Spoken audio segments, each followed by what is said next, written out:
Dayton and state leaders renewing their call now to spend more money on rail safety. And they're using a near disaster from this weekend to make their point.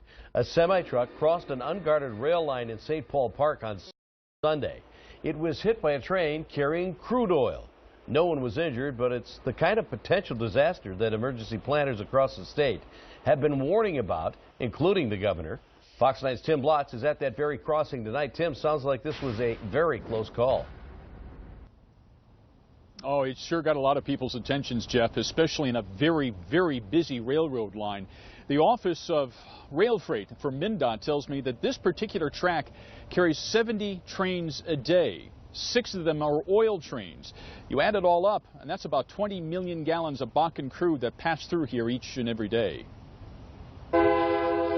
Yes, that's the issue. Just feet away from one of the more dangerous crossings in the state, business owner David Quaid watches and waits. We're real concerned about trucks getting struck here like it did Sunday morning. Sunday morning is when a train struck a semi at this very crossing. The truck was only hauling flour.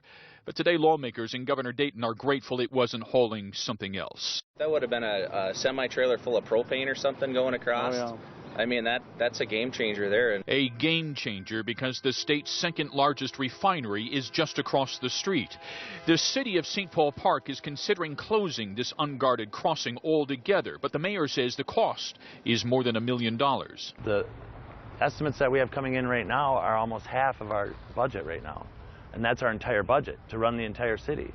So where do we pay for that? How do we pay for that? Governor Dayton proposed a spending package this year to pay to close this crossing and improve 74 more across the state. It failed to pass the House. The governor acknowledges that BNSF Railroad is spending more than $300 million of its own money this year on safety and capacity improvements in Minnesota, but he also believes that's not enough. The magnitude of what their profits are from this transport of oil and the additional risk it imposes on people here and elsewhere in Minnesota and other places around the country is really a fraction of what's needed. For now, what St. Paul Park needs is a safer crossing, and soon. So as I've said, it's not if, it's just when. You know, something catastrophic could happen in this area. Now, a spokeswoman for the BNSF Railroad says that they too are concerned about this crossing, and they've offered to team up with MnDOT to provide $600,000 combined money here to help close this particular railroad crossing. The challenge for the city is to come up with the rest of money to make the road improvements for all of the roads around here that will have to take up the capacity if they close this crossing. Guys, back to you. All right, Tim.